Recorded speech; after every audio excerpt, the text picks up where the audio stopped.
Aku polisi. Nenek ini aku tilang karena nggak punya surat lengkap. Tapi setelah aku tahu kehidupannya, aku nggak tega. Gaji bulananku, aku kasih semua, biar nenek ini bisa umroh. Pagi itu, matahari baru saja naik sepenggalah. Jalanan di depan pasar Cempaka sudah mulai ramai. Kendaraan bermotor berlalu lalang, suara klakson bersahut-sahutan. Di tepi jalan, seorang polisi lalu lintas berdiri tegap, rompi hijaunya memantul, terkena sinar matahari. Namanya Aibtu Bagas Pratama. Wajahnya serius, matanya awas memperhatikan setiap pengendara. Tiba-tiba, sebuah sepeda motor tua melaju pelan ke arah pos tempat Bagas berdiri. Motornya tidak memakai helm, muatannya berlebihan, dan remnya terdengar berdecit setiap kali berhenti. Di atas motor itu duduk seorang perempuan tua, mengenakan daster lengan panjang dan kerudung lusuh. Di belakangnya, 2 keranjang penuh sayuran, hampir tumpah. Bagas melambaikan tangan. Motor itu berhenti. Nenek itu menoleh pelan, matanya tampak kebingungan. "Ibu, boleh lihat surat-suratnya?" tanya Bagas pelan. Nenek itu tergopoh-gopoh membuka kantong plastik di bawah jok. Ia mengeluarkan dompet kecil yang sudah usang. "Maaf, Pak. Saya cuma mau jualan. Tiap hari lewat sini," ucapnya. Tangan gemetar menyerahkan SIM dan STNK. Bagas menerima surat-surat itu. Ia membaca sekilas. Semuanya masih berlaku, tapi helm tidak dipakai, dan muatan melebihi batas jelas pelanggaran. "Ibu nggak pakai helm. Ini bisa berbahaya," kata Bagas. Nenek itu diam. Wajahnya tertunduk, matanya berkaca-kaca. Bagas menghela napas. Ia tahu benar bagaimana keadaan orang seperti nenek ini. Tapi aturan tetap aturan. Ia menulis surat tilang dengan pelan. "Saya terpaksa tilang ya, Bu. Bukan mau nyusahin, cuman ini demi keselamatan ibu sendiri juga." Nenek itu hanya mengangguk. Tak satu pun kata keluar dari bibirnya. Ia menerima surat tilang dengan tangan bergetar. Lalu sebelum pergi ia berkata pelan, nyaris tak terdengar. "Kalau ini jalan Allah menguji saya terima." Motor tua itu perlahan menjauh. Bagas masih berdiri di tempat, surat tilang di tangannya. Matanya mengikuti punggung kecil perempuan tua itu sampai hilang di balik tikungan. Hatinya tak nyaman. Ucapannya tadi terngiang-ngiang. Kalimat sederhana, tapi menohok. Siangnya, saat jam istirahat, Bagas duduk sendirian di ruang kecil pos polisi. Ia membuka bekal nasi dari rumah, tapi tak satu suap pun masuk ke mulut. Wajah nenek itu terus menari-nari di kepalanya. Ia mengingat sorot matanya yang lelah tapi ikhlas. Seolah ia sudah sering diperlakukan seperti itu. Ditilang, ditegur, disingkirkan, dan tak satu pun ia benci. Beberapa rekan polisi mampir, ngobrol sebentar, lalu pergi lagi. Bagas tetap diam. Saat tugas selesai, ia mengendarai motornya melewati jalur yang sama, dan secara tak sengaja melihat nenek itu lagi. Ia duduk di bawah pohon rindang. Sayurannya belum laku separuh. Ia terlihat lelah. Bagas menghentikan motornya. Ia turun, mendekati nenek itu. "Ibu tadi yang saya tilang?" tanyanya pelan. Nenek Rohayah, begitu nama yang tertulis di KTP, mengangguk. Ia tidak marah, tidak bertanya mengapa dikejar lagi. Ia hanya tersenyum kecil. "Maaf ya, Bu.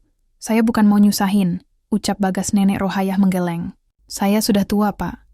Saya cuma ingin bisa jualan sampai cukup buat makan. Saya nggak minta kaya, nggak minta dihormati. Cuma pengen hidup tenang. Dan kalau boleh, saya punya satu mimpi sejak muda." "Mimpi apa, Bu?" Nenek itu menarik napas panjang. "Naik haji. Tapi, jangankan daftar, buat makan besok aja, kadang harus nunggu dagangan habis." Bagas terdiam. Mungkin itu cuma mimpi. Tapi saya percaya, Allah tahu apa yang saya inginkan. Kalau memang belum waktunya, ya saya nggak akan maksa. Ia tidak mengemis, tidak mengeluh, tidak meminta. Bagas terpaku. Dalam seumur hidupnya jadi polisi, baru kali ini dia merasa benar-benar kecil. Beberapa detik mereka saling diam. Bagas membuka dompetnya. Ia mengeluarkan semua uang tunai yang ia bawa siang itu. Tidak banyak. Mungkin hanya 200.000. Ibu, ini buat dagangan ibu hari ini. Saya titip ya. Anggap aja ganti rugi karena saya bikin hati ibu kepikiran. Nenek itu menolak. Tapi Bagas menyelipkan uang itu di bawah terpal keranjang sayur. Kalau ibu nolak, saya malah sedih. Anggap aja ini bukan bantuan, tapi titipan rejeki. Ia tersenyum, lalu berlalu pergi. Hari itu, langit terasa lebih luas. Bagas tidak tahu, pertemuan kecil itu akan mengubah hidupnya selamanya. Malam harinya, Bagas duduk di ruang tengah rumahnya, memandangi layar televisi yang menyala tanpa suara. Ia sebenarnya tidak sedang menonton. Pikirannya melayang-layang sejak siang tadi. Ia bahkan tidak sadar kalau Rani, anak perempuannya, sudah duduk di sampingnya sambil membawa 2 cangkir teh. Manis, Bapak mikirin apa sih? Dari tadi kayak orang kebingungan. Tanya Rani sambil menyodorkan teh. Bagas tersenyum tipis. Tadi siang ketemu seorang nenek di jalan. Saya tilang. Tapi, bukan itu yang bikin kepikiran. Bapak lihat wajah orang yang menyerah, tapi tetap ikhlas. Rani mengangguk pelan, mendengarkan. Dia cerita sedikit. Katanya punya mimpi naik haji sejak muda, tapi hidupnya nggak pernah cukup buat daftar. Rani menatap ayahnya dengan serius. Terus Bapak bantuin? Bagas mengangguk. Nggak banyak. Cuman kasih uang yang Bapak bawa siang itu. Tapi rasanya nggak cukup. Jauh banget dari yang dia butuhkan. Rani tidak langsung menjawab. Ia memandangi wajah ayahnya lekat-lekat. Bapak pernah bilang, kita nggak harus nunggu kaya buat bantu orang. Mungkin sekarang saatnya. Bagas menoleh. Rani bukan anak manja. Ibunya sudah meninggal 5 tahun lalu karena sakit. Sejak itu, mereka hidup sederhana.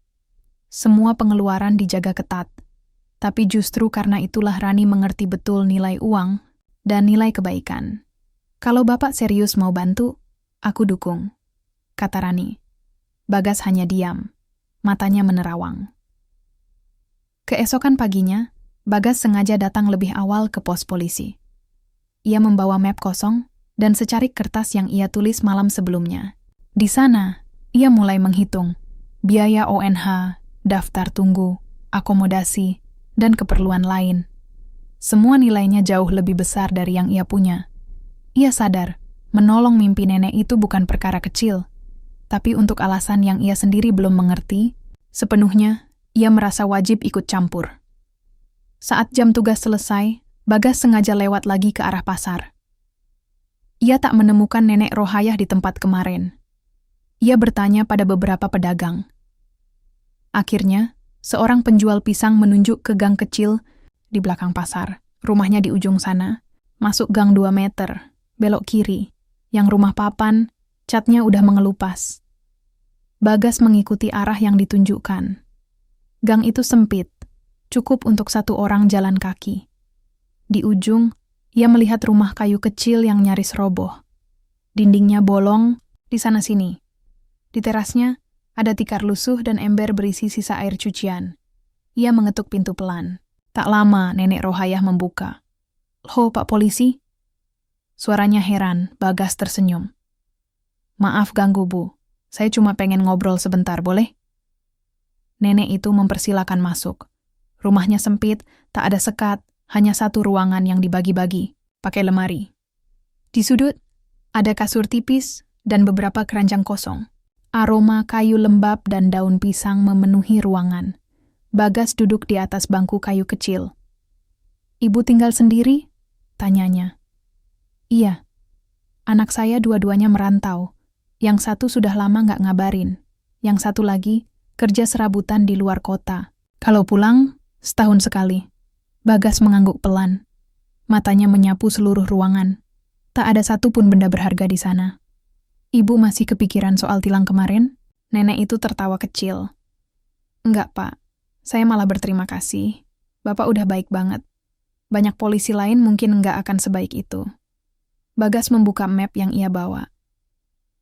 Ibu, saya pengen tanya sesuatu. Kalau misalnya ada orang yang mau bantu ibu buat daftar haji, ibu mau? Nenek itu langsung menunduk. Pak, itu kan mahal. Saya nggak mau nyusahin orang.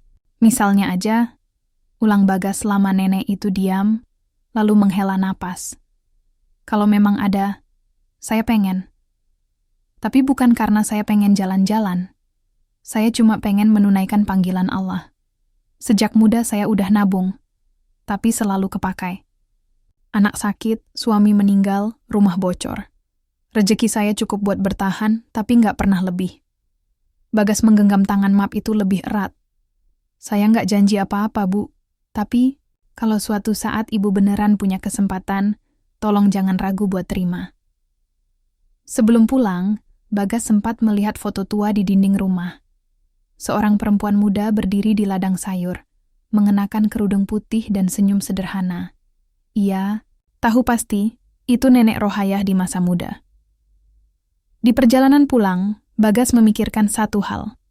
Dunia ini terlalu sering meminta orang seperti nenek Rohayah untuk terus mengalah.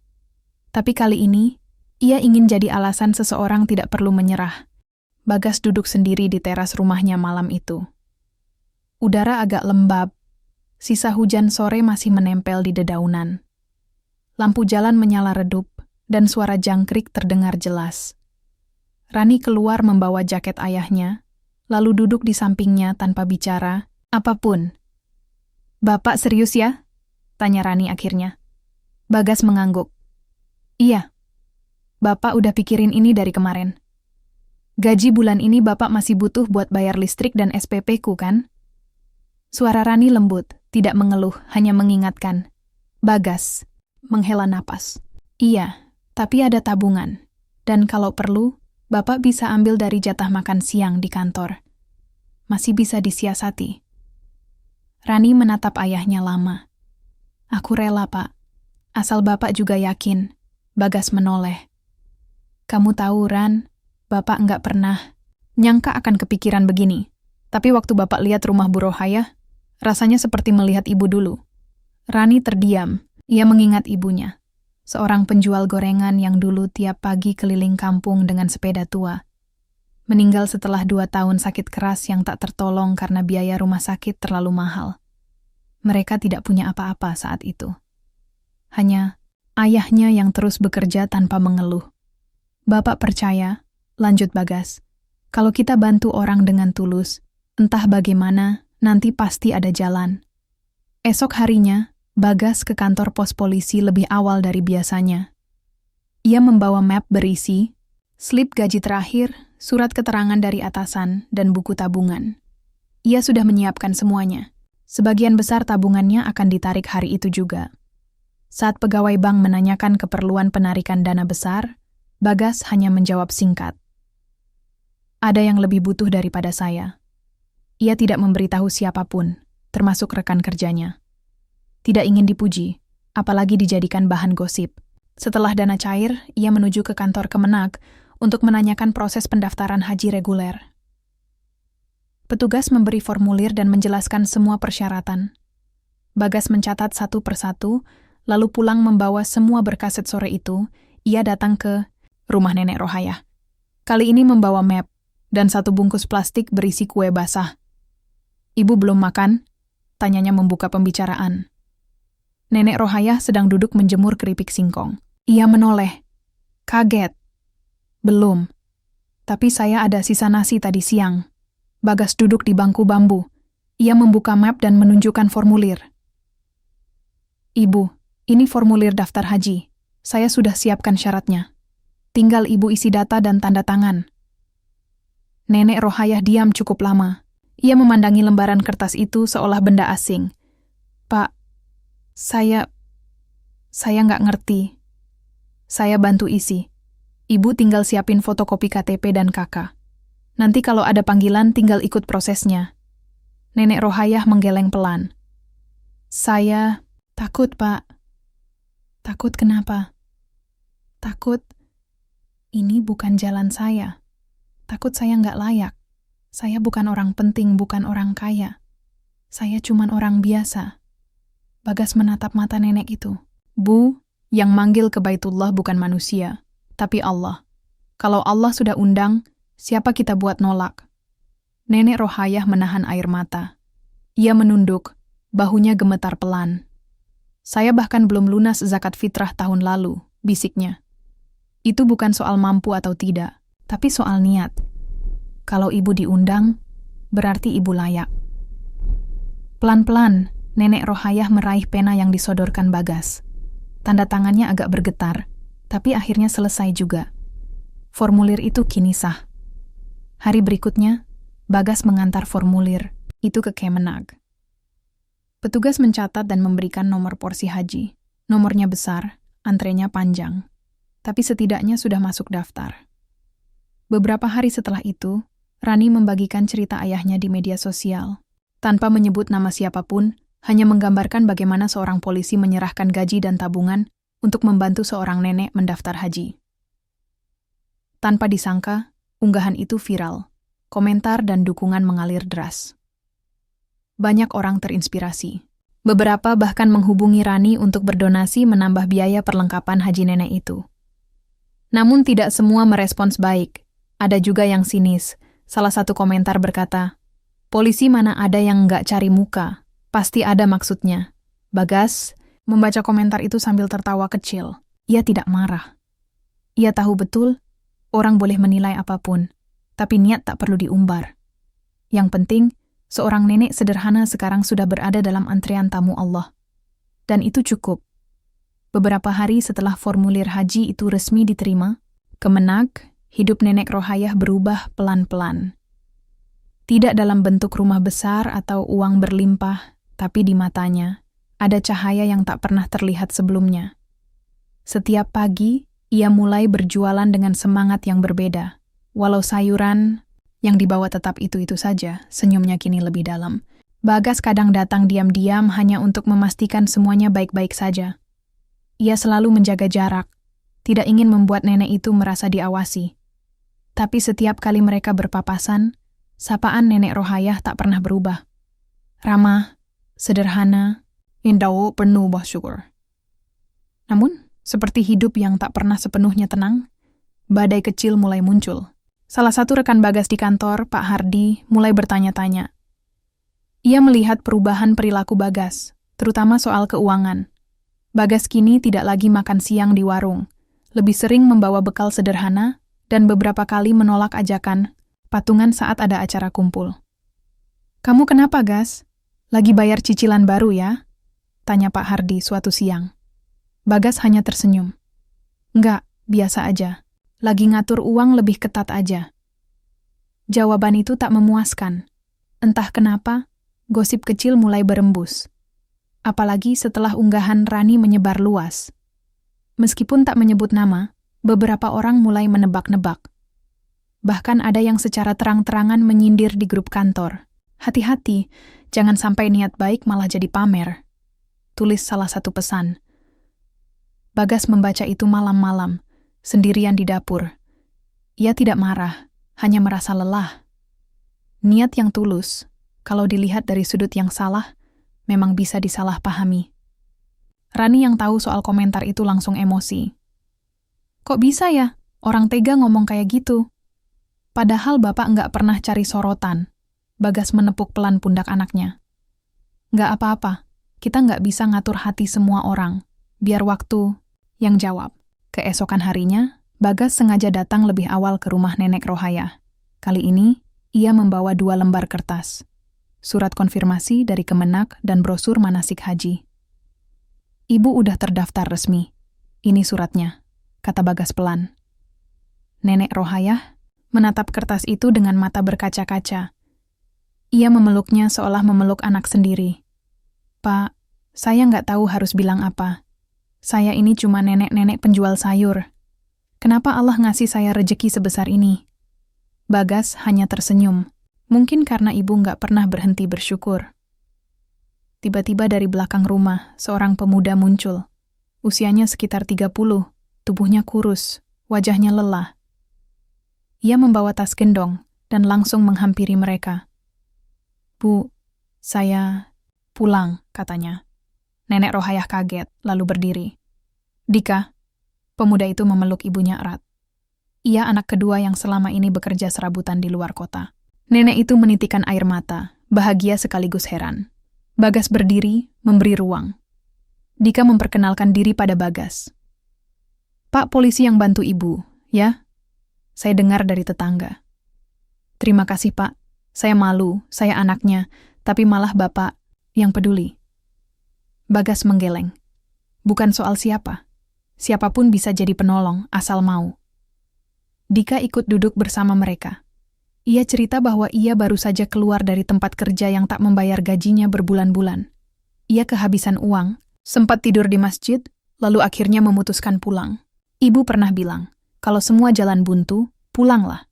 Di rumah, Allah tetap kasih tempat, kata Dika pelan. Hari itu, untuk pertama kalinya, Bagas merasa usahanya tidak sia-sia.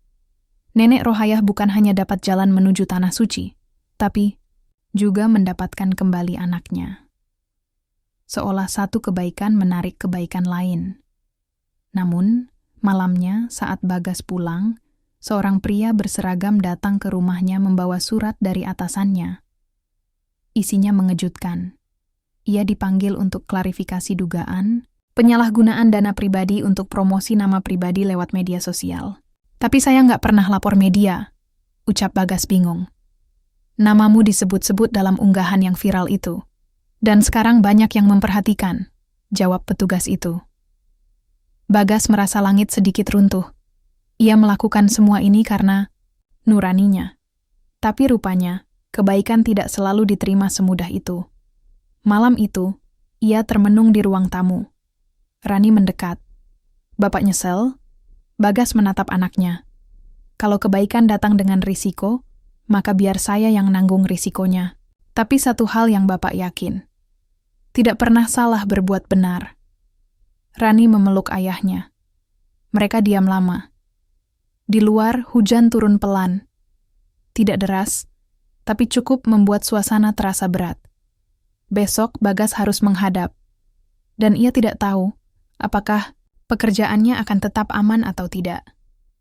Tapi ia tahu satu hal. Hidup ini terlalu berharga untuk ditukar dengan ketakutan. Pagi itu, Bagas berdiri di depan cermin. Ia merapikan seragamnya perlahan. Biasanya, mengenakan seragam adalah rutinitas biasa. Tapi hari ini berbeda. Ada kegelisahan yang sulit disembunyikan, meski wajahnya tetap tenang. Rani menyelipkan kotak, bekal ke dalam tas ayahnya. Jangan lupa makan siangnya ya. Bagas tersenyum tipis. Iya, terima kasih. Bapak yakin nggak salah, kata Rani lirih, mencoba memberi kekuatan. Bagas menepuk kepalanya pelan. Kita cuma bisa pegang yang kita yakini benar, Ran. Urusan nanti, biar Allah yang atur. Di kantor, suasana terasa lain. Beberapa rekan menyapa dengan pandangan berbeda. Ada yang penuh simpati, ada juga yang canggung, sisanya memilih diam. Berita soal pemanggilan Bagas sudah menyebar lebih cepat dari yang ia duga. Ia dipanggil masuk ke ruangan atasannya, Komisaris Leman. Lelaki parubaya itu dikenal tegas dan keras, tapi adil. Di ruang itu, Bagas duduk berhadapan langsung dengannya. Di meja sudah ada beberapa berkas. Pak Bagas, suara Leman datar. Bapak tahu kenapa saya panggil. Bagas mengangguk. Terkait unggahan di media sosial, Pak. Betul. Dan sekarang, muncul isu bahwa Bapak menggunakan momen itu untuk pencitraan. Katanya Bapak sengaja mengatur agar viral untuk kepentingan pribadi. Bagas tetap tenang. Saya tidak pernah mengatur unggahan itu, Pak. Anak saya yang menulis, tanpa sepengetahuan saya. Ia hanya berbagi cerita karena terharu melihat keputusan saya. Leman menatapnya tajam. Tapi sekarang nama Bapak ada di mana-mana. Ada artikel, online, video singkat, bahkan tokoh publik ikut komentar. Ini sudah di luar kendali. Saya mengerti.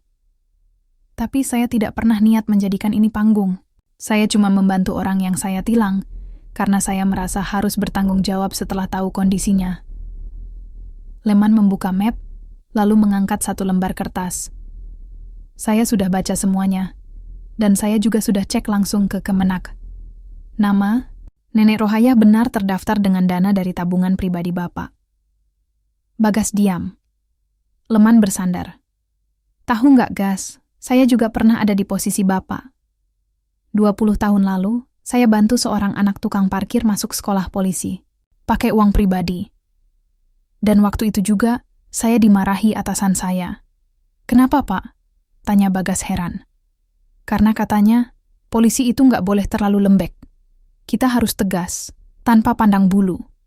Tapi saya tanya balik, kalau hukum cuma alat buat menakuti orang kecil, berarti hukum itu rusak. Bagas perlahan menunduk, menahan emosi. Leman melipat tangannya. Saya nggak akan kasih hukuman disiplin. Tapi saya sarankan satu hal. Jaga integritas. Jangan jadikan ini panggung. Jangan bangga di depan kamera. Tapi jadilah tenang saat tidak dilihat siapa-siapa. Saya paham, Pak. Dan satu lagi, tambah Leman sambil berdiri. Hati-hati. Di dunia ini, orang baik seringkali disingkirkan, bukan karena salah, tapi karena bikin malu orang yang terbiasa pura-pura. Bagas berdiri dan memberi hormat. Hatinya terasa lega. Ia tahu masalah belum selesai, tapi setidaknya ia masih bisa berdiri tegak. Sepulang kerja, Bagas tidak langsung pulang. Ia mampir ke rumah Nenek Rohayah untuk membawa kabar baik. Di sana ia disambut Dika yang sedang mengepel lantai rumah. Nenek lagi di mushola, Pak, kata Dika. Sejak daftar haji, ibu jadi makin rajin sholat malam. Saya kadang ikut juga. Bagas duduk di teras. Mereka ngobrol tentang pekerjaan, tentang cita-cita Dika, yang dulu ingin jadi guru ngaji keliling, tapi kandas karena tidak punya biaya. Bagas mendengarkan dengan sabar. Saya malu, Pak, kata Dika. Saya baru sadar selama ini terlalu sibuk cari hidup sendiri, sampai lupa ibu saya berjuang sendirian. Kadang, jalan pulang memang harus diawali kehilangan. Yang penting kamu sudah pulang sekarang. Dika mengangguk. Tak lama kemudian, Nenek Rohayah datang. Ia membawa tas kecil berisi mukena. Wajahnya segar, meski usia tampak jelas dari keriputnya. Pak, Bagas, saya doakan Bapak tiap malam. Mudah-mudahan Bapak sehat terus. Bagas tersenyum. Saya juga doakan Ibu, semoga kuat sampai waktu berangkat nanti. Tiba-tiba, nenek itu membuka bungkusan kecil. Isinya hanya sebungkus kacang rebus dan selembar syal tua. Saya nggak punya banyak, tapi ini buat Bapak. Syal ini peninggalan almarhum suami saya. Dia dulu bilang, kalau nanti saya nggak sempat ke Mekah, kasih ini ke orang yang bantu kamu. Bagas menerima dengan kedua tangan, matanya memanas. Terima kasih, Bu. Saya akan jaga ini baik-baik. Sore itu, langit mendung. Tapi hati, Bagas hangat. Ia tidak tahu apa yang akan terjadi besok. Tapi hari ini, ia tahu satu hal. Kebaikan yang tulus tidak selalu butuh pujian. Kadang cukup satu doa dari orang tua yang kesepian, dan itu lebih dari cukup. Sudah seminggu berlalu sejak Bagas dipanggil atasannya. Kehidupan kembali ke ritme biasanya. Ia tetap berangkat pagi, berjaga di pos dengan tenang, mencatat pelanggaran ringan, membantu pengendara mogok, dan kadang sekadar mengatur lalu lintas di perempatan panas. Namun di balik kesederhanaan itu, ada satu perubahan kecil tapi berarti. Orang-orang mulai mengenal Bagas bukan sekadar Pak Polisi, tapi Pak Polisi yang bantu orang naik haji. Meski ia tidak pernah bercerita, kabar menyebar sendiri lewat mulut ke mulut. Salah satu perubahan yang cukup mencolok terjadi di lingkungan rumahnya. Beberapa tetangga mulai datang dengan cerita, keluhan, bahkan sekadar minta saran. Ada yang curhat soal anaknya kecanduan game, ada juga yang bingung dengan masalah warisan. Awalnya Bagas bingung. Ia bukan ahli agama, bukan pula psikolog, tapi ia dengarkan mereka satu persatu. Ia belajar jadi pendengar yang baik. Kadang orang cuma butuh tempat ngeluarin isi hati, Pak, kata Rani sambil menemani ayahnya minum teh di sore hari. Nggak perlu solusi, cuma pengen didengar. Bagas mengangguk. Ia mulai sadar bahwa kebaikan itu menular, seperti penyakit, tapi jenis yang menyehatkan. Satu tindakan kecil bisa membuat orang lain ikut ingin berbuat baik. Di sisi lain, Nenek Rohayah juga mulai mengalami hal serupa. Ia jadi sering didatangi ibu-ibu dari kampung, sebebela, bukan untuk belanja sayur tapi untuk minta didoakan. Ada yang ingin anaknya lulus sekolah, ada pula yang ingin sembuh dari penyakit. Ibu itu kayak ustazah sekarang, canda Dika suatu pagi. Nenek Rohayah tertawa kecil. Saya nggak ngerti apa-apa soal agama. Saya cuma bilang, saya doain mereka tiap malam. Hari itu juga, kejutan datang dari kantor Kemenak. Seorang petugas haji datang langsung ke rumah Nenek Rohayah, membawa surat perubahan antrean. Nama nenek itu masuk dalam daftar calon jamaah yang berangkat tahun depan, lebih cepat dari jadwal awal yang masih belasan tahun. Ada donatur dari Jakarta yang menanggung biaya percepatan haji beberapa orang. Dan Bu Rohayah terpilih, jelas, petugas itu, Nenek Rohayah sampai lemas di tempat. Surat itu dipegang erat-erat seperti kitab suci. Beneran saya berangkat, Pak? Tahun depan? Betul, Bu. Insya Allah, tahun depan Ibu berangkat. Bagas yang ikut menyaksikan hanya bisa mengucap syukur dalam hati. Ia tidak tahu siapa donatur itu, tapi ia percaya Allah punya cara membalas kebaikan yang tidak mereka duga. Kabar itu menyebar cepat. Tetangga berdatangan, membawa makanan, selamat, dan pelukan. Banyak yang tak percaya. Nenek penjual sayur yang dulunya nyaris tidak dianggap, kini jadi calon tamu Allah dalam waktu dekat. Tapi seperti biasa, di mana ada kebahagiaan, di situ juga bisa muncul rasa iri. Beberapa warga mulai berbisik-bisik di belakang. Itu pasti ada permainan. Nggak mungkin secepat itu berangkat. Apa benar dia emang layak? Jangan-jangan itu cuman akal-akalan supaya viral. Dika yang mendengar komentar itu suatu siang, pulang ke rumah dengan wajah panas. Ia marah. Ibu, kenapa orang bisa sejahat itu? Mereka nggak tahu perjuangan ibu. Nggak tahu ibu tidur pakai tikar tua waktu saya kecil, tapi mereka gampang banget ngomong. Nenek Rohayah hanya tersenyum. Ia duduk di bangku bambu, mengelus kepala anaknya. Dik, kalau kita sibuk meladeni orang yang nyinyir, kita nggak akan sempat menikmati nikmat dari Tuhan. Biarin aja. Tuhan tahu apa yang kita jalani. Bagas yang kebetulan datang sore itu ikut duduk di sana. Orang yang paling banyak menilai, biasanya yang paling sedikit tahu, katanya pelan. Dan orang yang banyak tahu, biasanya memilih diam. Dika menunduk. Emosinya pelan-pelan reda. Ia sadar, kekuatan ibunya bukan cuma sabar, tapi juga keteguhan hati yang luar biasa. Beberapa hari setelah itu, Bagas mendapat surat tugas dari kantor. Ia diminta ikut pelatihan khusus di provinsi sebelah selama 2 minggu. Rani akan tinggal, sementara di rumah neneknya selama ayahnya pergi. Saat hari keberangkatan tiba, Nenek Rohayah dan Dika ikut mengantar ke terminal. Pak Bagas, kata nenek itu sambil menyodorkan selembar kain putih bersih. Ini kain ihram suami saya dulu, belum sempat dipakai. Sekarang saya titip untuk Bapak simpan. Siapa tahu nanti Bapak juga dipanggil. Bagas menerimanya dengan haru. Saya nggak tahu harus bilang apa lagi, Bu. Tapi saya janji, saya akan simpan ini baik-baik. Doa saya selalu sama, Pak. Semoga nanti kita bisa lihat Ka'bah bareng.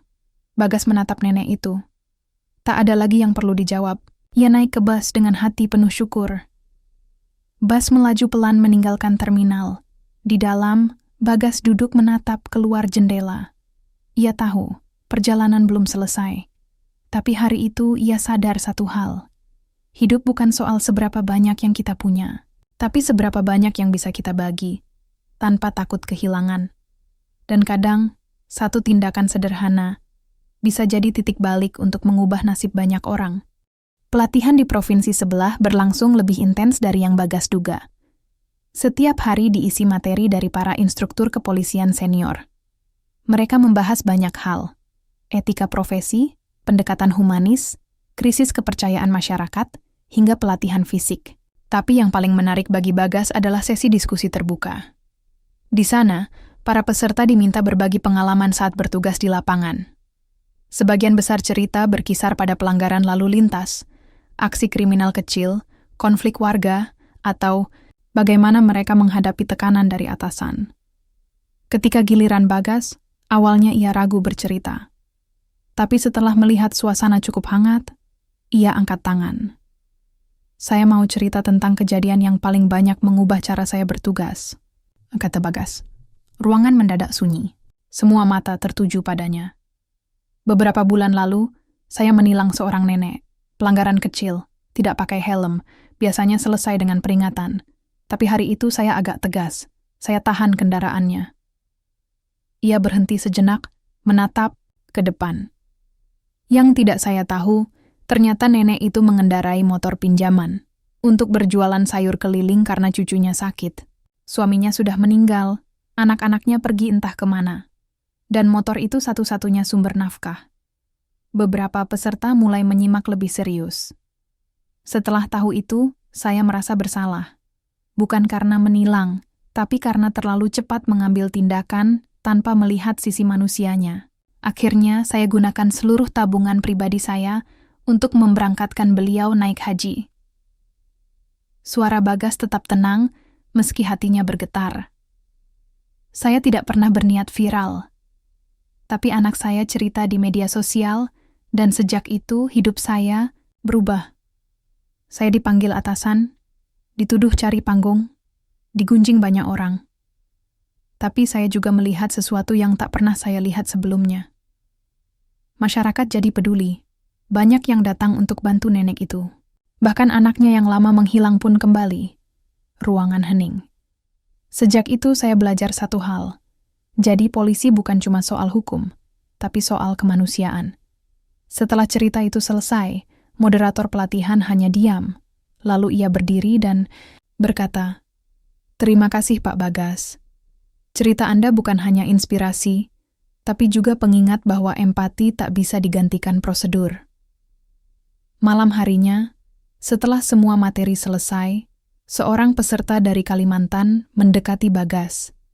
Namanya Marwan, masih muda tapi sudah menjabat sebagai kanit lantas di kotanya. "Pak Bagas," katanya, "saya sudah beberapa kali kehilangan arah soal profesi ini. Tapi setelah dengar cerita Bapak, saya jadi tahu apa yang selama ini hilang." Bagas menepuk bahunya. Yang paling sulit bukan tahu mana yang benar, tapi berani tetap memilih benar walaupun sepi. Hari-hari pelatihan itu berlalu cepat. Di akhir sesi, semua peserta diminta menulis refleksi pribadi. Bagas menulis dengan tangan sendiri. Bukan laporan panjang, hanya satu kalimat yang ia rasa cukup. "Saya ingin dikenang bukan sebagai polisi yang hebat, tapi sebagai manusia yang tidak melupakan rasa." Setelah pelatihan selesai, Bagas pulang. Rani menjemputnya di terminal dengan wajah ceria. "Pak, Bapak masuk koran lagi," katanya sambil memperlihatkan halaman surat kabar. Di sana ada tulisan kecil di rubrik opini. Seandainya polisi di negeri ini punya setengah hati seperti Pak Bagas, mungkin kita tidak perlu takut setiap kali ada razia. Bagas hanya tertawa kecil. Kadang kita dihormati bukan karena pangkat, tapi karena pilihan-pilihan yang kita ambil diam-diam. Di rumah, suasana kembali tenang. Nenek Rohayah sering datang ke rumah untuk belajar doa-doa manasik bersama Rani. Dika kini membantu di koperasi masjid, perlahan memperbaiki hidupnya. Bagas, di sela-sela tugas, mulai sering diundang ke sekolah-sekolah untuk berbagi pengalaman kepada siswa. Namun, di tengah semua ketenangan itu, sebuah amplop tanpa nama tiba di rumahnya. Di dalamnya ada secarik kertas bertuliskan, "Kau kira kau pahlawan? Jangan terlalu nyaman, ada yang memperhatikanmu." Tidak ada tanda tangan, tidak ada alamat. Hanya kalimat dingin, cukup untuk membuat alis Bagas mengernyit. Ia tidak menunjukkan surat itu pada Rani atau siapapun. Ia simpan di laci meja, lalu duduk diam di ruang tengah. Kebaikan memang menular. Tapi kebencian juga bisa datang dari tempat yang tidak terduga. Bagas tahu ini bukan soal ketenaran, bukan soal imbalan. Tapi semakin tinggi pohon tumbuh, semakin kencang angin yang menerpa. Dan ia harus siap. Tapi satu hal yang tidak bisa diganggu-gugat, tekadnya sudah bulat. Kalaupun harus kehilangan banyak hal karena mencoba berbuat benar, maka itu harga yang pantas. Dan di saat semua jalan terasa sempit, ia tetap percaya. Tuhan tak pernah diam terhadap niat baik, seberapa kecil pun itu. Pagi itu, Bagas berangkat lebih awal dari biasanya. Ada rasa aneh yang menyelinap sejak menerima surat tanpa nama kemarin. Bukan takut, tapi gelisah. Ia merasa sedang diawasi, meski tak tahu oleh siapa. Di pos tempatnya biasa berjaga, suasana masih sepi. Angin pagi menyapu jalanan, membawa aroma tanah basah. Bagas duduk, membuka buku catatan kecil yang biasa ia bawa. Di sana, ia menulis hal-hal kecil yang ia temui selama bertugas. Tanggal, kejadian, perasaan. Pagi itu ia menulis, "Kalau kebaikan membuat kita dibenci, berarti kita sedang menyentuh titik yang benar. Tapi tetap hati-hati, karena bukan semua yang senyum itu teman." Beberapa saat kemudian, atasannya yang bernama Pak Agus datang. Ia duduk di sebelah Bagas, wajahnya serius. "Gas, saya dapat laporan. Katanya kamu diselidiki sama oknum internal." Bagas mengernyit. "Diselidiki soal apa, Pak?" "Katanya soal aliran dana.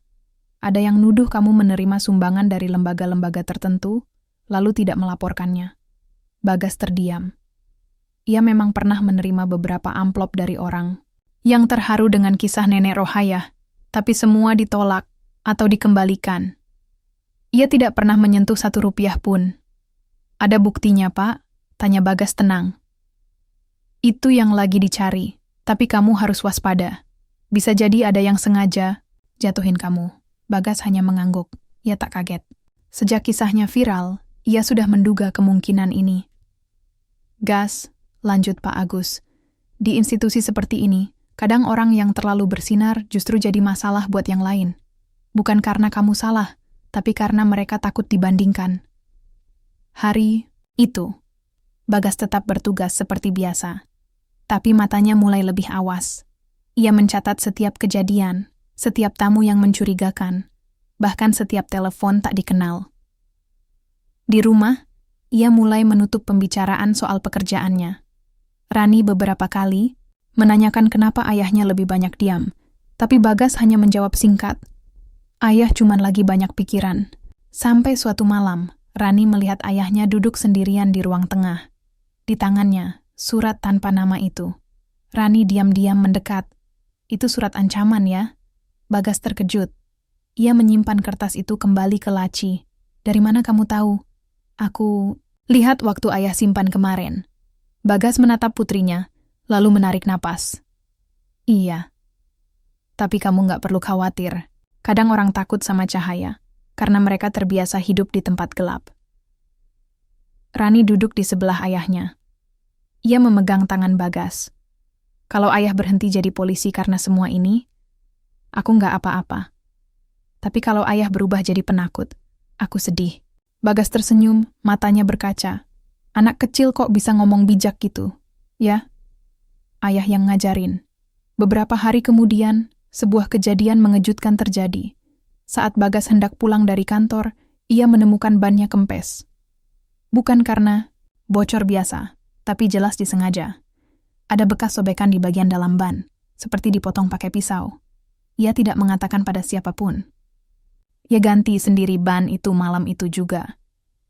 Tapi ia tahu, ini bukan lagi permainan iseng. Ada yang benar-benar ingin menjatuhkannya. Esoknya, Bagas mengambil langkah. Ia mendatangi bagian pengawasan internal, membawa semua catatan, bukti penolakan, donasi, serta laporan penggunaan dana pribadi untuk biaya haji nenek Rohayah. "Silakan periksa semua ini," katanya. "Kalau saya salah, saya siap dihukum." Petugas di sana kaget.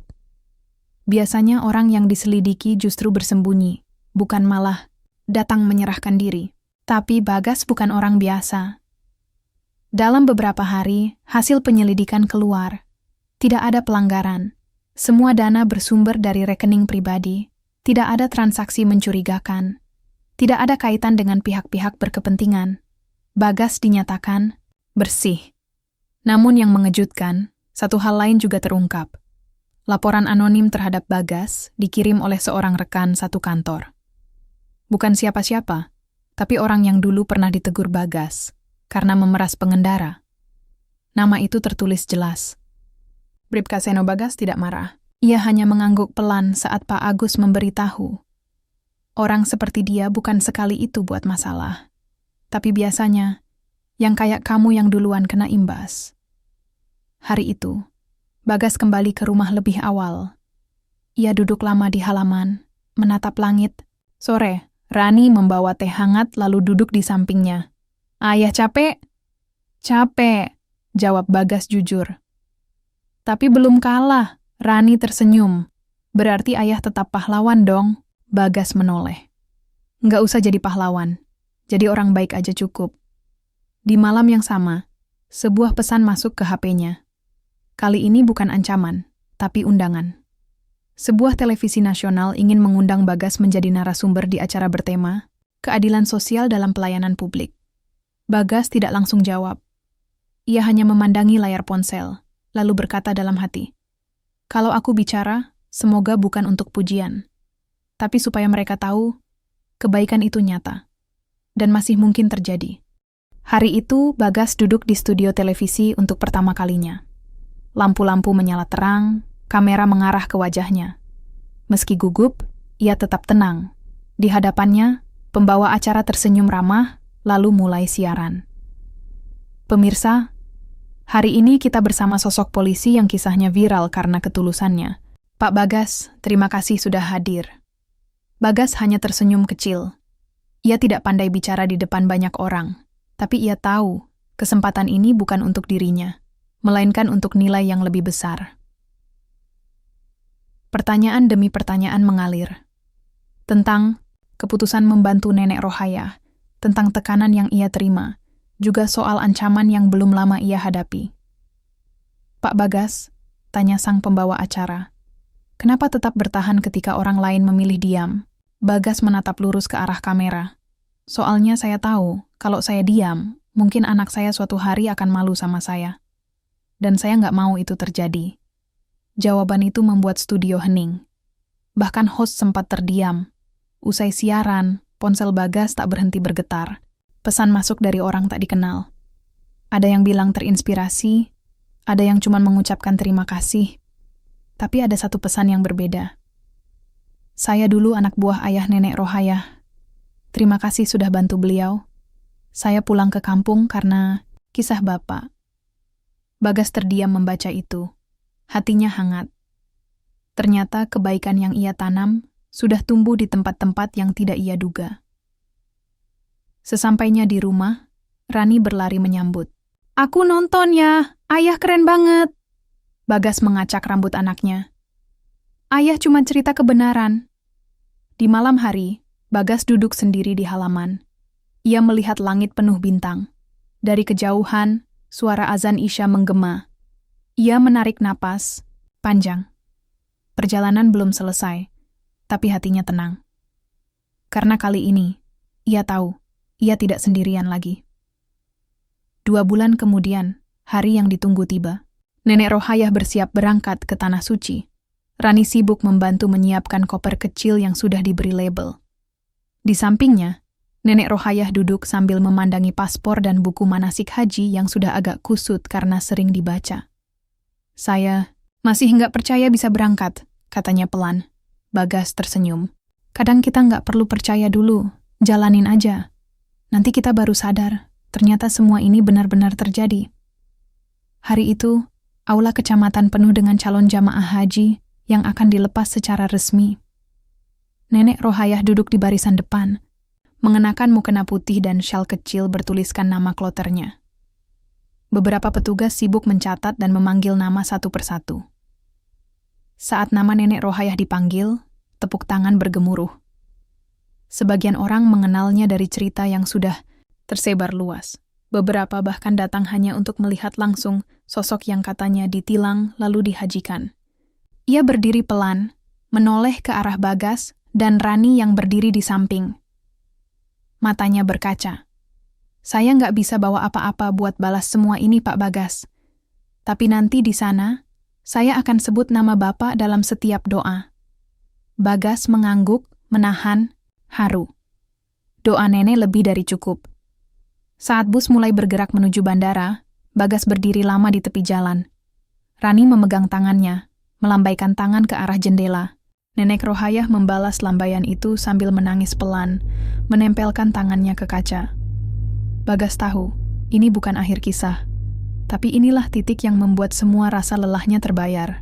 Bukan karena pengakuan, bukan karena pujian, tapi karena ia bisa menyaksikan seseorang yang sederhana akhirnya mendapatkan apa yang dulu mustahil ia bayangkan. Malamnya, setelah rumah kembali tenang, Bagas duduk di ruang kerja kecilnya. Ia membuka laci, mengeluarkan catatan lama berisi tulisan-tulisan, tangan tentang hari-hari selama kasus Nenek Rohayah terjadi. Ia sobek pelan surat ancaman yang dulu ia simpan. Lalu ia buang ke tempat sampah. Sudah tak penting lagi. Dari jauh, Rani memanggil. "Yah, lihat deh. Nenek Rohayah kirim foto dari Mekah." Bagas mendekat. Di layar ponsel, tampak nenek itu tersenyum lebar di depan Ka'bah. Tangan kirinya memegang tas kecil bertuliskan hadiah dari Rani. Bagas duduk di samping putrinya. Tak berkata apa-apa. Ia hanya menatap lama foto itu. Malam makin larut. Angin mengusap lembut pepohonan di luar rumah. Di dalam, seorang polisi sederhana merebahkan tubuhnya dengan hati ringan. Bukan karena semuanya selesai, tapi karena ia tahu saat kita menaruh hati pada setiap kebaikan, Tuhan akan menyelesaikan sisanya. Dan itu cukup.